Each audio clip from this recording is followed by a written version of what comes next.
Hey, what's going on, guys? There's the pixelized moon.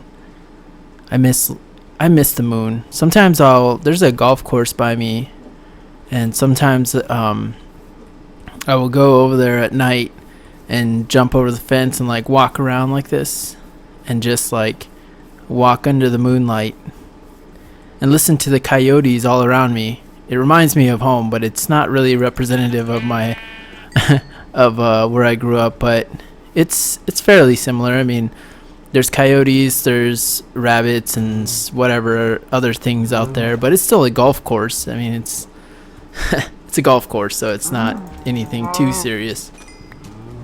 Anyway, there is well, what I wanted to say was, like, the other night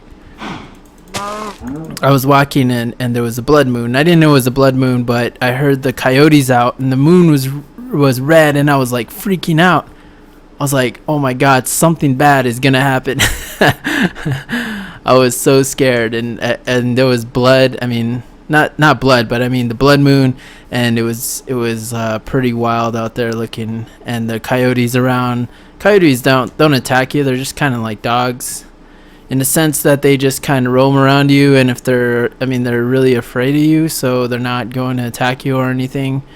But anyway, I was just freaked out because it was just odd. It wasn't anything too crazy, but it was just pretty odd.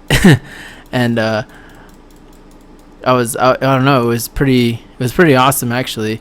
And so anyway, there's this book that I read, and it's by this guy. His name is Richard Bach, and the book is called Illusions, and the very first chapter is pretty awesome. You guys can check it out, but the rest of the book has nothing to do with these creatures, but the beginning of the book is like this note that someone has written, and it's pretty cool. Anyway, I'm going to tell you guys the story just based off memory, so it might not be exactly how they say it, and it might be with my own twist. So bear with that. Anyway, so the story starts with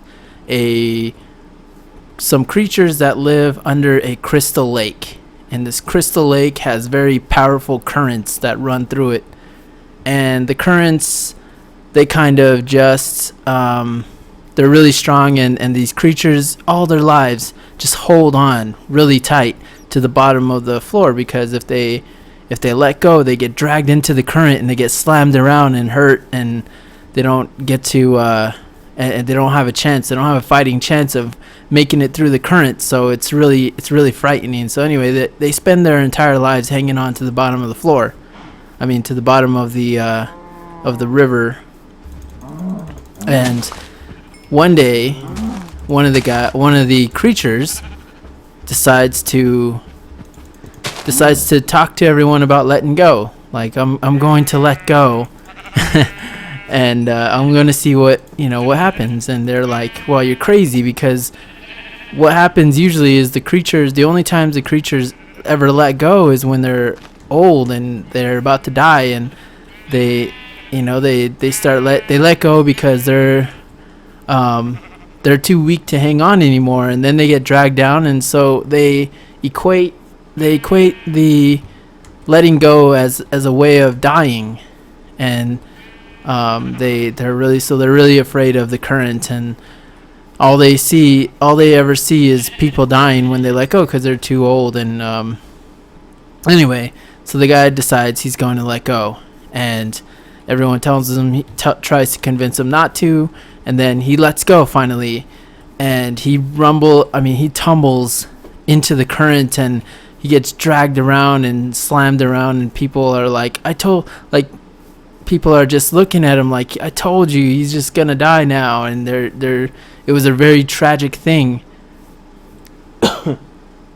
So what ends up happening is he grabs a hold of he goes down a few ways, he gets carried by the current, and he grabs onto the to the floor again, and he starts like making his way back, and people are like, oh my god, he survived, that's crazy, you should never let go again, because the same thing is going to happen. It's going to be the same outcome, and you should never ever do anything like that again. and if you do, you're crazy. You're just hurting yourself. You're a masochist or something like that. He decides that he's gonna let go again,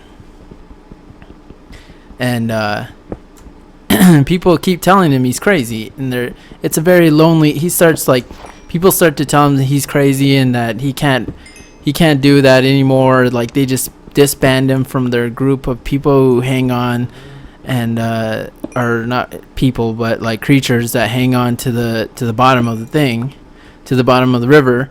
And he decides that he's not gonna give up, because he wants to learn more about his body, and he wants to learn more about his surroundings. So he decides that he's going to just let go finally, and he lets go, and he keeps tumbling, hurting himself every day and night.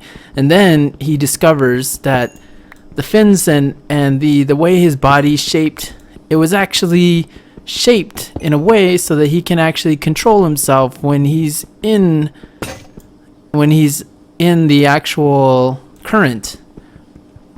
And he would have never figured that out if he would have never let go. So he decides that, like, since everyone thinks that he's crazy, he just keeps on going, he keeps hurting himself, keeps learning more and more about his body and how it works living, in the current. And he just keeps on going, keeps on learning about himself, and then eventually he becomes a master swimmer.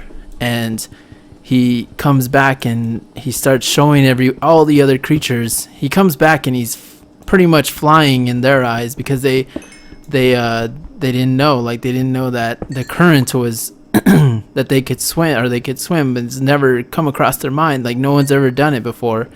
So it's kind of like, it's pretty much a miracle in their eyes, because they've never seen it. They don't understand it, and they start calling him.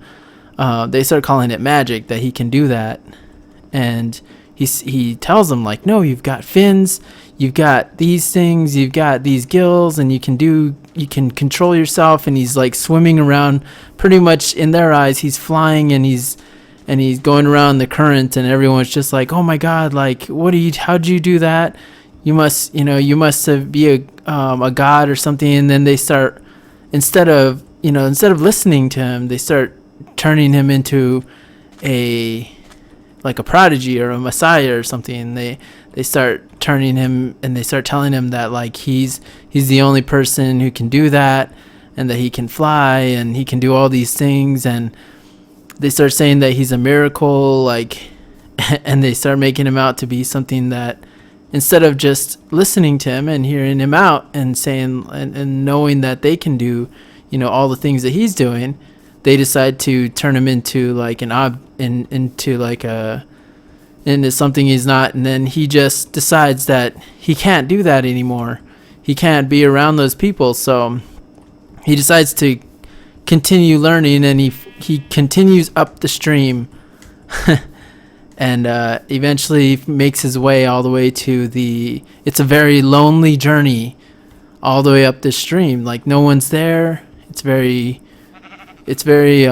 scary. There's a lot of, after he learns how to become himself, after he learns about himself and he changes and he starts, continues up the stream, there are people, he finds other creatures that are the same. And then eventually he finds the same creatures that are just like him up the stream, except they've never, they're just an entirely different type of people. And he lives happily ever after up there.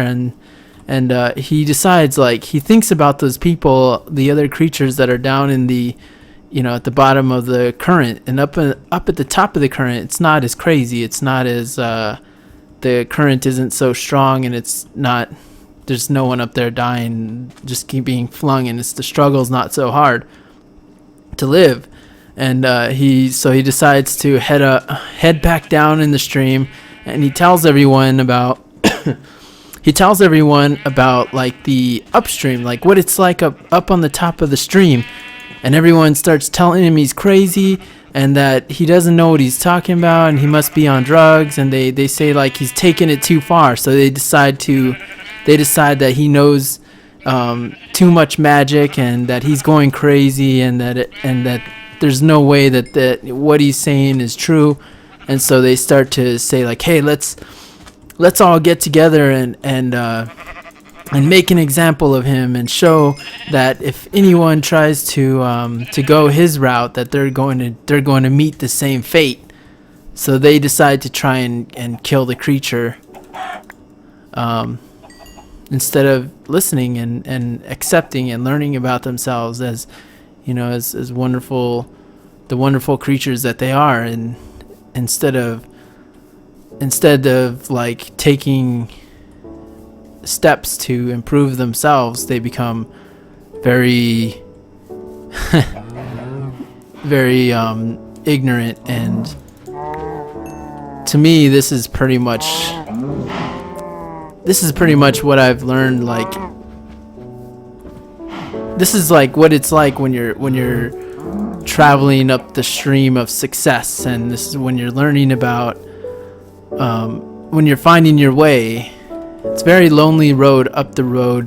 The road to success is very lonely. I've heard that quote and I've seen that, and that story reminds me exactly what that is. And there's a lot of people out there and there's a lot of things out there that'll try to preach to you that they know the route to success and that they know how to teach you how to be yourself. And there's not really a way other than just letting go and experiencing and learning more about yourself.